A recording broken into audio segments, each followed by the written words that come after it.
નમસ્કાર, સજાગ કચ્છમાં આપનું હાર્દિક સ્વાગત છે. આપણે લાઈવ જવાની ઘણી બધી વાતો કરી. આપણે લાઈવ જવાની વાત થઈ, પણ ક્યાંક ટેકનિકલ એરર હજી દેખાઈ રહ્યું છે. કાંઈ વાંધો નહીં, થોડુંક ટેકનિકલ અપડેટ થાય એના પછી લાઈવ જશું. તો આપણે જે રેકોર્ડ કરીને જે વિડીયો નાખીએ છીએ એ આપણે લાઈવની રીતે જ રાખશું અને બાય હાર્ટ જવાનો જ પ્રયત્ન કરશું. કારણ કે ગયા વખતે પણ વાત કરી હતી કે આપણે સ્ક્રિપ્ટ સાથે નથી જવું, પણ મુદ્દાને આવરવાની ગણતરી કરી. હમણાં 26મી જાન્યુઆરી નજીકમાં જ છે, બસ ગણતરીના દિવસો જ બાકી છે. અને હમણાં જાહેરનામું આવ્યું ચૂંટણીનું, સ્થાનિક સ્વરાજ્યની ચૂંટણીઓ ગુજરાત લેવલે યોજવાની છે, ક્યાંક પેટા ચૂંટણીઓ પણ છે. હવે કચ્છને લાગે વળગે છે ત્યાં સુધી ભચાઉ અને રાપર એ બે નગરપાલિકાઓમાં ચૂંટણી આવીને ઊભી રહી છે. રાજકીય પક્ષો અત્યારે બસ હવે ચૂંટણીના કામગીરીમાં લાગી જવાના છે. પણ અત્યારે જે સત્તાધીશો છે રાજકીય, આજે નગરપાલિકાની વાત કરીએ છીએ તો ગ્રામ પંચાયતની વાતો તો કરવી જ રહી. 7000 ગ્રામ પંચાયતો ગુજરાતની બાકી છે. તો એ બાબતે હજી સુધી કંઈ નિષ્કર્ષ આવ્યું નહીં, પણ સારું કહેવાય કે અત્યારે નગરપાલિકાની ચૂંટણી ડિક્લેર કરવામાં આવી છે. હવે કચ્છમાં વાત કરીએ તો લગભગ 2-2.5 વર્ષ જેવું થયું કે નખત્રાણાને નગરપાલિકાનો દરજ્જો અપાયો છે, પણ હજી ખબર નહીં ક્યાં અટક્યું છે કે સીમાંકન બાકી છે, રોટેશન બાકી છે. 2.5 વર્ષમાં ના થઈ શક્યું. હવે ક્યારે થશે એ પણ વિચારવું રહ્યું, કારણ કે હવે ચૂંટણી તો અત્યારે જાહેર થઈ ચૂકેલી છે ભચાઉ અને રાપરની. નખત્રાણાનો વારો આવી શકે એમ તો લાગતો જ નથી. એટલે પડ્યા પર પાટું કયો તો ભલે, અને બસ ચાલ્યા કરે છે. રાજકીય આગેવાનોમાં ક્યાંક ઉત્સાહ દેખાતો નથી, અથવા તો ઉત્સાહ છે તો કોઈ નજરઅંદાજ થતું હશે એવું માની શકાય છે. જિલ્લા પંચાયતનું હમણાં બજેટ આવ્યું, અંદાજપત્ર આવે. આજે જાન્યુઆરી ફેબ્રુઆરીની અંતર્ગત અંદાજપત્રો આવતા જ હોય છે.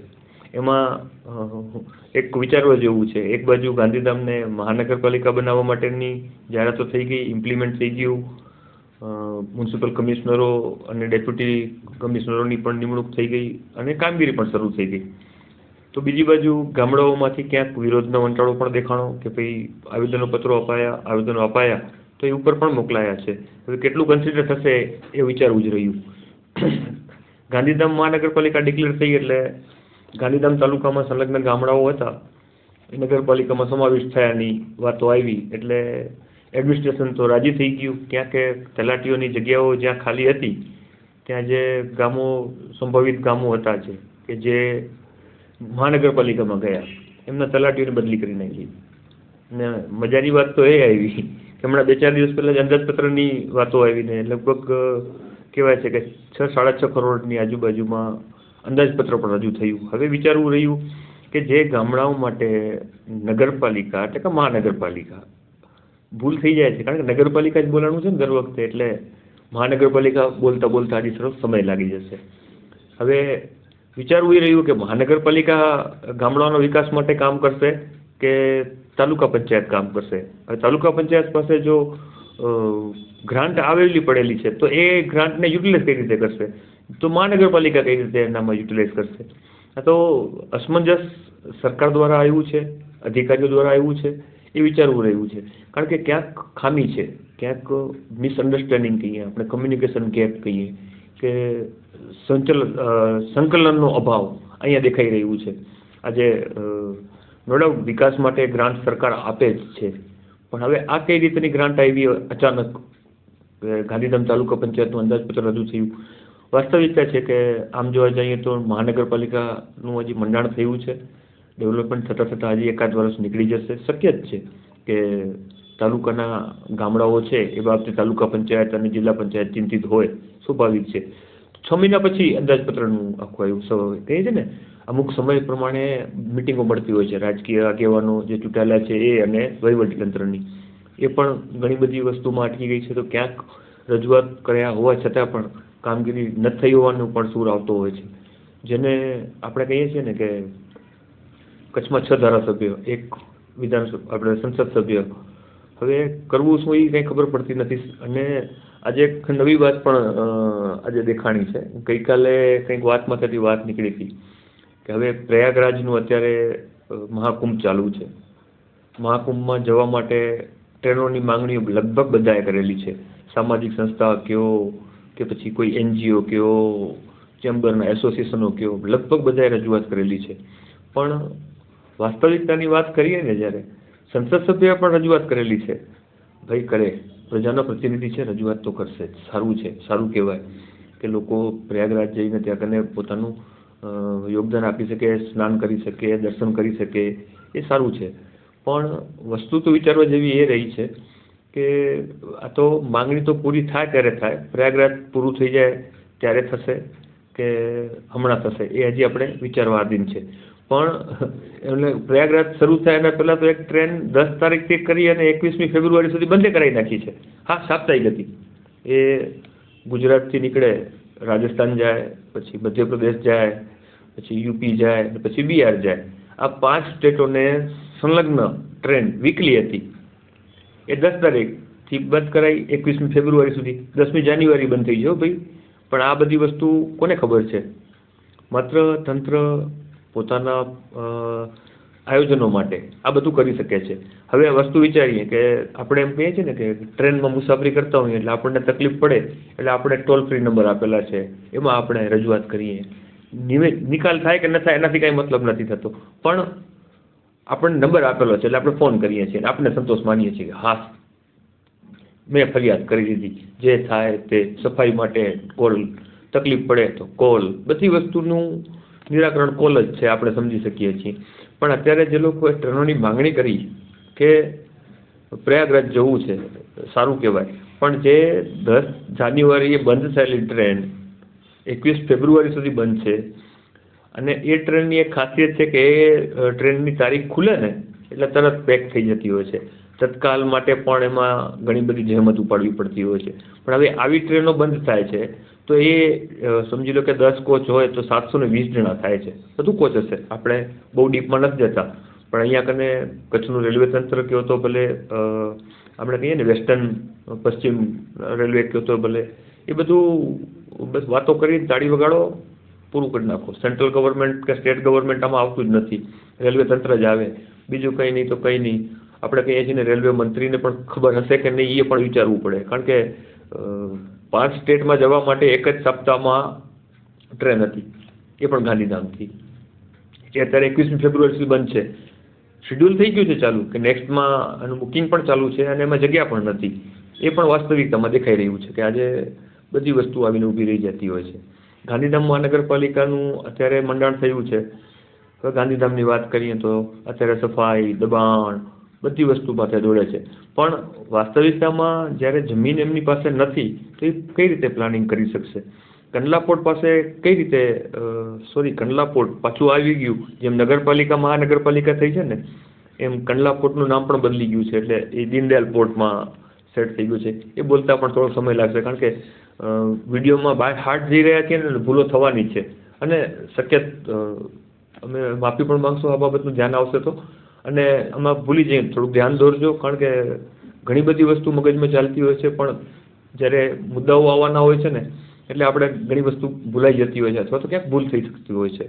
હવે નગરપાલિકા અત્યારે બધાને નિર્દેશ આપે છે દબાણ નહીં કરવાનું, આ નહીં કરવાનું. હવે દબાણની વાત આવે છે તો પોલીસ તંત્ર, મહાનગરપાલિકાનું તંત્ર, પછી DPTનું તંત્ર, દીનદયાલ પોર્ટનું તંત્ર, SRCનું તંત્ર, ગાંધીધામ ડેવલપમેન્ટ ઓથોરિટી.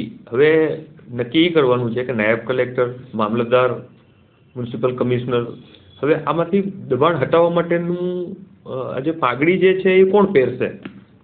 દબાણ છે એ વાસ્તવિક છે, દબાણને હટાવવા માટેની પાઘડી કોણ પહેરશે? મહાનગરપાલિકા પાસે સત્તા હશે? વિચારવું રહ્યું, કારણ કે હજી સુધી કંઈ એવું કંઈ ખબર નથી પડી કે મહાનગરપાલિકા દબાણ દૂર કરી શકશે. મહાનગરપાલિકા દબાણ દૂર કરશે તો કોની જમીન ઉપર કરશે? SRCની જમીન ઉપર, DPTની જમીન ઉપર? કારણ કે આ લોકો પાસે જ જમીન છે. આજે કોઈ સરકારી તંત્ર પાસે તો જમીન છે નહીં, અને સરકારી તંત્ર દબાણ તો કરતું નથી. મામલતદાર કચેરીમાં એ જગ્યા છે, દબાણમાં તો છે નહીં, એ ખુલ્લી જમીન માટે જ છે. અને નગરપાલિકા, મહાનગરપાલિકાઓ ઘણી બધી આપણે વાતો કરીએ છીએ ને, ક્યાંક કચાશ દેખાઈ રહી છે, મિસકોમ્યુનિકેશન દેખાઈ રહ્યું છે, સંકલનનો અભાવ દેખાઈ રહ્યો છે. હવે એના માટે ધારાસભ્યો કે સંસદ સભ્યો ક્યાંક ટ્યુશનમાં જાય અને કંઈક શીખી આવે તો ઘણું સારું કહેવાય, કારણ કે કાઉન્સિલર તો છે નહીં અત્યારે શીખવા જાય. હવે મહાનગરપાલિકા માટે ધારાસભ્ય અને સંસદ સભ્ય થોડું ઘણું ધ્યાન દોરે સરકારનું કે ભાઈ આમાં આવું કરવાનું છે, અથવા તો ક્યાંક લોકોને પૂછવા જાય કે ભાઈ ક્યાં અટક્યું છે, શું છે. લોકોને ખબર નથી કે અમારે કરવું શું છે. મહાનગરપાલિકા આવી, તાળી વગાડી, ફટાકડા ફોડીને રાજી થઈ ગયા, અને પ્રમુખ હતા કે બોડી હતી વિસર્જન કરીને બેસી ગયા. હવે એ અંદાજપત્ર પ્રમાણે નગરપાલિકાની જ્યારે બોડી હતી મહાનગરપાલિકામાં થઈ એના પહેલાં કયા કયા કામો પેન્ડિંગ રહી ગયા છે, કયા કામો રનિંગમાં હતા કે કયા કામો કરવાના છે, એની વિગતો કોની પાસે છે એ ખબર જ નથી કોઈને. હા, શક્ય જ છે કચેરીમાં હશે, પણ કચેરીમાં તો કોઈની પાસે સમય પણ નથી આ બધી વાતો કરવાનું. કોની પાસે જવું? કારણ કે એ તો સંકલન કરી રહેલા છે અત્યારે. હવે સંકલન થશે પછી ચાલુ કામગીરીનું નિરીક્ષણ થશે, અથવા તો નવા કામોની ગણતરી કરશે કે હવે આવું કામ કરવાનું બાકી છે. મેઇન કામ જે છે એ તો કોઈ કરશે નહીં. માત્ર ને માત્ર એક જ વસ્તુ છે કે મહાનગરપાલિકા પાસે જમીન નહીં હોય તો એ કરશે શું? 1200 એકર જમીન પડી છે એમ કોઈ કહેતું હતું લગભગ એસઆરસી પાસે. હવે એ એસઆરસી પાસે જમીન પડી છે તે ત્યાં કશું પૂજા કરશે, મંદિર બનાવશે કે પછી બગીચા બનાવશે, શું કરશે એ વિચારવા જેવું રહ્યું.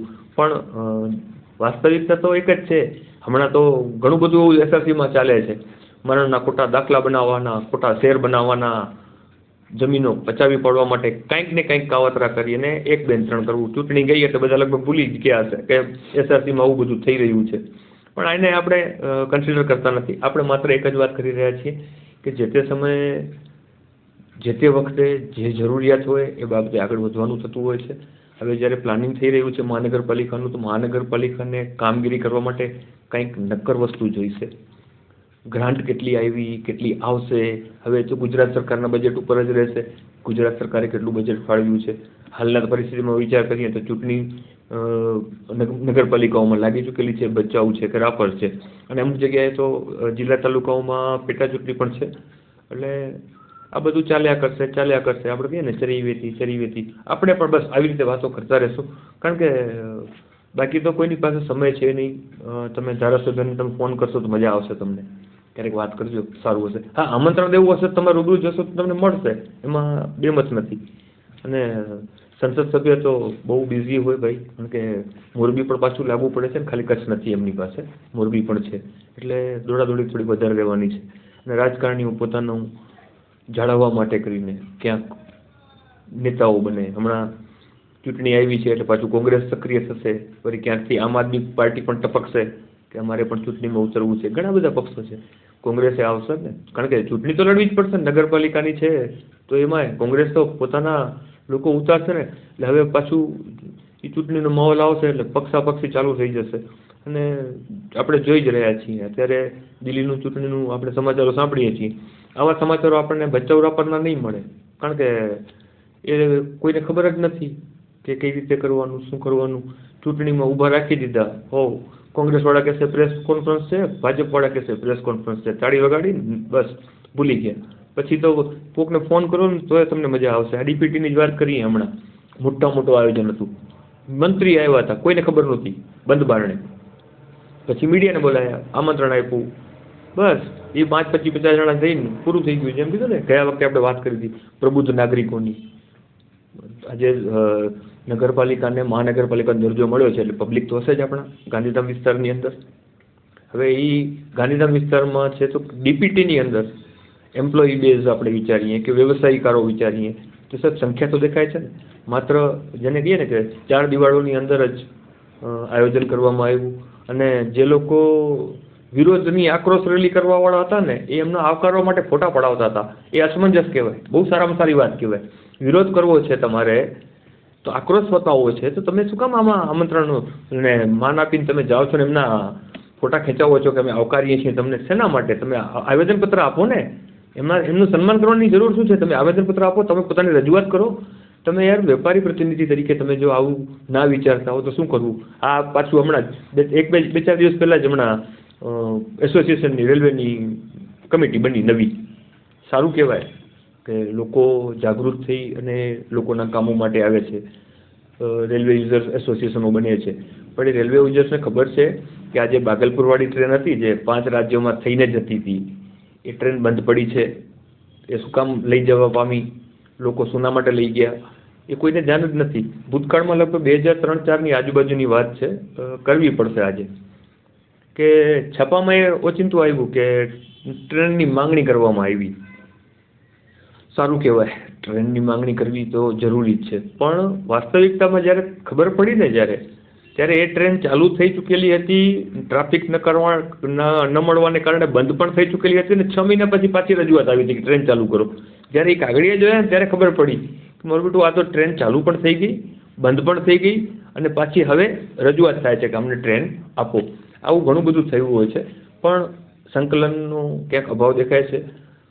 જે હોદ્દેદારો છે રેલવે યુઝર્સ એસોસિએશનના, લગભગ એમને ખબર નહીં હોય કે મને તો ગાડી નંબર પણ ખબર નથી, ખોટું શું કામ કહેવું, આપણે એ બાજુ જતા નથી. પણ આ જ્યારે રેલવે યુઝર્સ કમિટી બની અને આ પ્રયાગરાજની જ્યારે માંગણી આવી ત્યારે અમુક કહું છું ને કે જે તે વ્યક્તિઓ પોતાના વ્યવસાયની અંદર માહિર હોય છે, એવા 2-4 જણાને ફોન કર્યા ત્યારે ખબર પડી કે ભાઈ वो ट्रेन को अगर शेड्यूल करेंगे, कहाँ से निकालेंगे, कैसे देंगे, એ બધી વાતો થઈ.